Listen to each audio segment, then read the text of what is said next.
આયુર્વેદમાં એક કહેવત છે, સર્વે રોગાદિ અપી મંદાગ્નિ, એટલે કે જો તમારો પાંચ શક્તિ જ મંદ હશે તો જરૂરથી તમારા શરીરમાં કેટલા બધા રોગો આવે છે. એટલે કે મિત્રો, જ્યારે તમારો છઠ્ઠાગ્નિ મંદ પડે છે અને તેને કારણે જે તમારો પાચન અગ્નિ તે મંદ પડે, એટલે કે તમારું પાચન છે તે સરળતાથી થતું નથી અને પરિણામે તમારા શરીરમાં રહેલા જે ત્રિદોષ એટલે કે વાત, પિત્ત અને કફ, આ ત્રણેય દોષ વચ્ચેનું સંતુલન બગડે છે અને પરિણામે કોઈ એક દોષ અથવા તો કોઈ બે દોષ વધી જતા હોય છે અને તેને કારણે આપણા શરીરમાં રોગ આવતા હોય છે. એટલે કે જ્યારે વાત દોષ વધે છે ત્યારે વાયુને લગતા રોગ, કફ દોષ વધે છે ત્યારે કફને લગતા રોગ અને પિત્ત દોષ વધે છે ત્યારે પિત્તને લગતા રોગ આપણા શરીરમાં ઘર કરતા હોઈએ છે. પરંતુ કે જમતા પહેલા આપણે અમુક એવી વસ્તુનું સેવન કરીએ કે જેથી કરીને આપણા જે ત્રિદોષ છે તે સમ રહે છે અને આપણી જે પાચક અગ્નિ છે તે પણ સારી રહે છે. એટલું જ તો ઠીક છે, સાથે સાથે જમ્યા પછી એક અમુક એવી વસ્તુનું પણ આપણે સેવન કરીએ, એવા સૂચનોનું પાલન કરીએ કે જેથી કરીને કબજિયાત અથવા તો ગેસ અને સાથે શરીરમાં થતા દુખાવા એનાથી આપણે બચી જઈએ છીએ. તો તેમાં સૌથી પહેલા એટલે કે જે લોકોને વાયુ પ્રકૃતિ રહેતી હોય, એટલે કે જે લોકોને વાત દોષ રહેતી હોય, તો તેવા લોકોને એટલે કે જમ્યા પછી સખત પેટ ભારે ભારે લાગવું, પેટમાં ગેસ થવો, ખાટા તીખા ઓડકાર આવવા, એસિડિટી, અપચો, આવી અનેક તકલીફો રહેતી હોય તો એવા લોકોએ ખાસ જમ્યાના 30 મિનિટ પહેલા એટલે કે અડધી કલાક પહેલા લીંબુનો રસ અથવા અને સાથે સાથે થોડો આદુનો ટુકડો તે બંને મિક્સ કરીને તેમનું સેવન કરવાનું છે. કેમ? કારણ કે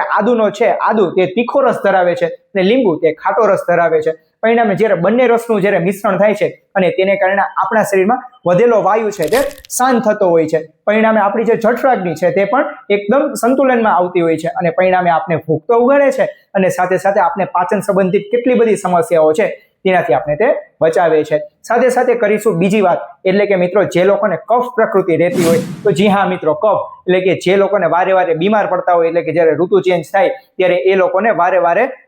શરદી, તાવ અથવા તો ઉધરસ જેવી તકલીફ આવતી હોય અથવા તો વારે વારે કફની તકલીફ રહેતી હોય તો એવા લોકો માટે ખાસ એટલે કે જમ્યાના 30 મિનિટ પહેલા લીંબુનો રસ વત્તા થોડું સૂંઠ પાવડર અને થોડું એવું સિંધવ નમક ત્રણેય મિક્સ કરી એક સાથે જમ્યાના 30 મિનિટ પહેલા તેમનું સેવન કરો. કેમ? કારણ કે લીંબુનો રસ એટલે ખાટો રસ, સાથે સિંધવ નમક એટલે કે ખારો રસ અને સાથે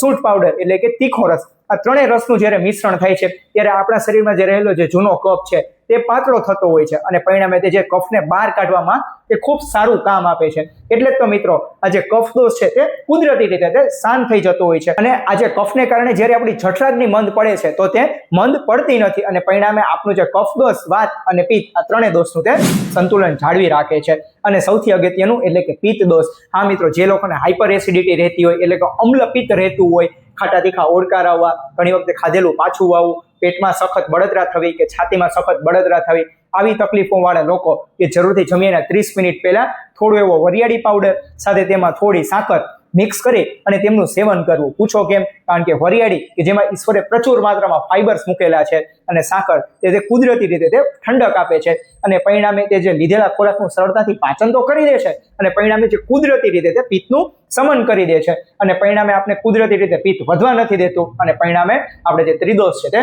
સમ રાખે છે. અને અગત્યની વાત એ કરીએ કે જે લોકોને કફ અને પિત્ત બંને એક સાથે રહેતી હોય તો એવા લોકોએ જેઠીમધ પાવડર અથવા તો જેઠીમધની ગોળીનું સેવન કરવું જોઈએ. તો હા મિત્રો, અને ખાસ કરીને નાના બાળકો કે જેમાં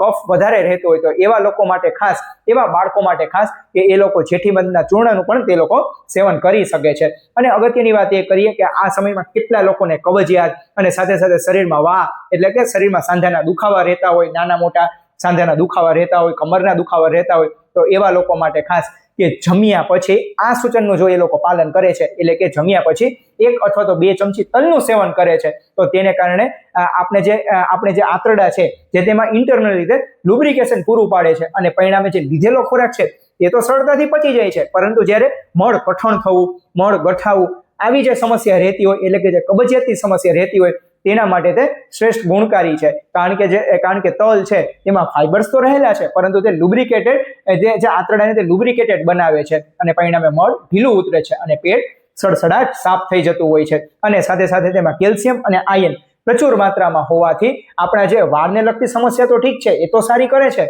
પરંતુ સાથે સાથે આપણા હાડકાને તે પણ મજબૂત બનાવે છે અને પરિણામે ઉંમરને કારણે થતા હાડકાના ઘસારા, હાડકાના દુખાવા કમરના દુખાવા, સાંધાના દુખાવા, આવી અનેક તકલીફોમાં તે બચાવે છે. આપણે તે ગુણકારી સાબિત થાય છે. અને અગત્યની વાત એ કરીએ કે જ્યારે આપણા પાચક રસોનો સારી રીતે સ્ત્રાવ થાય અને તેને કારણે આપણી જ્યારે પાચક અગ્નિ છે તે પણ સારી રહેતી હોય છે અને પરિણામે આપણા જે ત્રિદોષ છે તેનું પણ સંતુલન થતું હોય છે. એટલે જ તો મિત્રો આ જે ત્રિદોષ છે તેનું સંતુલન રહેવું ખૂબ જરૂરી છે. તો તેના માટે આ સૂચનોનું આપણે જરૂરથી પાલન કરીએ. અને મિત્રો આ જે સૂચનો માત્ર 2-4 દિવસ પાલન ન કરતા રોજના જીવનમાં તેમને વણી લેવાના છે, કારણ કે તેનાથી આપણો જે જઠરાગ્નિ છે તે સારો રહેતો હોય છે અને પરિણામે આપણા ત્રિદોષ છે તે સમ રહે છે અને પરિણામે આપણે જે રોગો છે તે આપણને આવતા નથી. અને મિત્રો આવી ઉપયોગી વધુમાં વધુ હેલ્થ સંબંધિત માહિતી મેળવવા માટે આ ચેનલને સબસ્ક્રાઇબ કરવાનું ના ભૂલશો. ત્યાં સુધી રજા લઉં છું. સૌનો આભાર. જય ધન્વંતરી.